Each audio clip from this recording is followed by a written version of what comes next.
When we talk about powers, we often think of the powers we see heroes demonstrating in films. Flying, doing extreme acts of strength, or climbing walls. While we may not have these powers, every living thing is born with powers, just not the ones you think.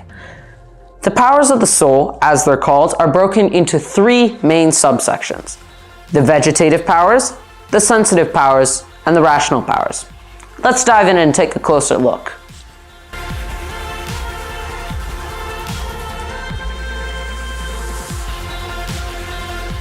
The ability to find lost things. 'Cause I'm really bad at that. Manipulation of space-time? If I could have any superb infinite money.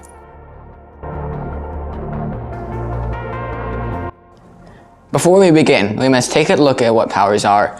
Powers are your body's way of expressing what it is and what it possesses. For example, when you see a plant, you know that it can grow because you can see it grow. And if it grows, you know that it has to take in nutrients and reproduce. The same is said for every living thing. The body is a window to the soul. So our body expresses the powers that we have.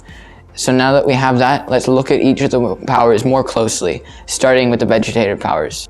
I guess Adam only has vegetative powers then because he hasn't realized he's talking to a plant.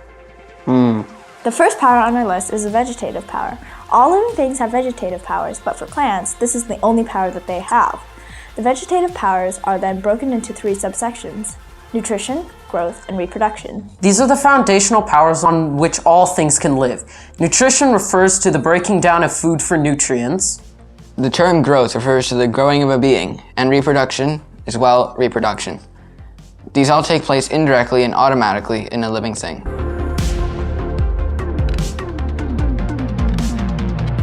I don't know, like living organisms or whatever. Vegetables, but then you realize that it actually means something else. The powers of a vegetable.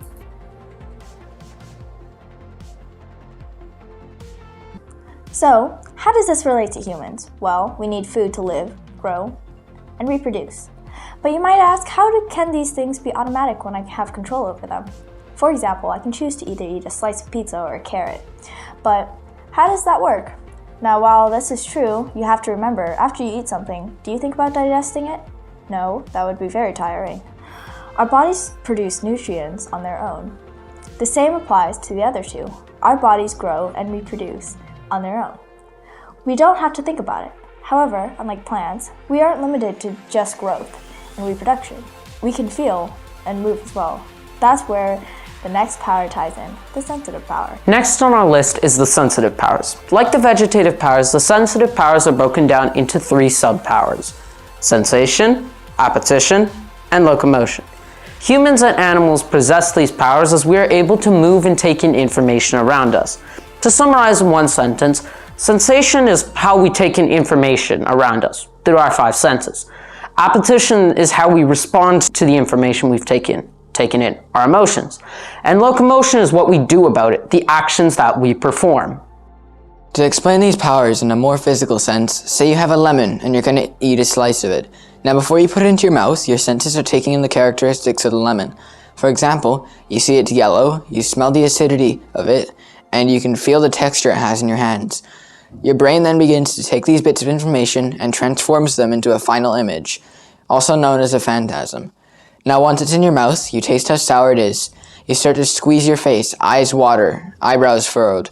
When your appetition begins to realize that this doesn't taste good and it's actually bad and should be avoided. This is what triggers your locomotion, your impulse, or what you think you should do about it. So you spit the lemon out. This is the chain process that your sensitive powers follow, whether animal or human. When this is all well and good, we as humans are more than just emotions. We aren't limited to acting on them. We can think and make decisions. That is where the last power, the rational power, comes into play. The final power left to talk about is the rational power. This power is limited to humans only. Rational power is broken up into two sections, intellect and will. They both work together to help you make decisions to reach your ultimate goal. See, we as humans desire what will truly make us happy. So the body resorts to finite, limited goods for happiness because we cannot find true, infinite happiness on earth. As for the rules, the intellect is responsible for taking in all these limited goods and deciding what will bring us the most happiness, or the most infinite happiness. The will's role is to decide what gets done. See, while we're presented with all of these good things, the will gets the final say in what gets done. That's why we as humans have the choice to eat ice cream over a healthy dinner, or to play video games instead of working on a big project. See, while all these things are good things and will bring us happiness, not all of them have the same worthwhile or long-lasting happiness. So while it might be more worthwhile in the moment to eat pizza every day, it won't bring you a lifetime of happiness, because the happiness that it brings is shorter lasting than the happiness that you would get from eating a healthy diet, which would keep you healthy and fit for a lifetime. And this is the real driving factor of what makes us different from animals. We have the choice to do something, even if it's not good for us. Animals are driven by instinct. They drink when they're thirsty, stop eating when they're full, and sleep when they have to. As humans, we have the choice to dehydrate ourselves, overheat, and even go nights without sleep. This is where the phrase, "with great power comes great responsibility," comes in. We as humans have been given dominion and power over other species, but it's in our hands to use that power properly the way it was intended.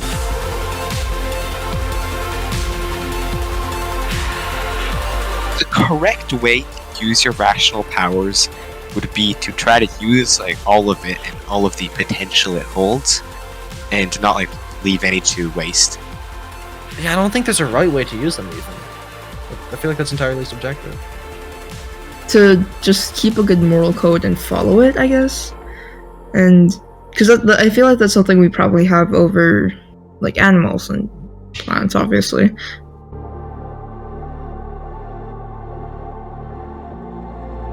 We have asked some people questions about their thoughts to see how differently we think.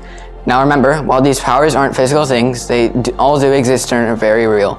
These powers are what separate us from a wall or a rubber duck. They are what give us life itself. They give us definition. They're so essential that without them, we're no different than the screen you're watching on. So that's all the time that we have. Thanks for your time, and see you soon.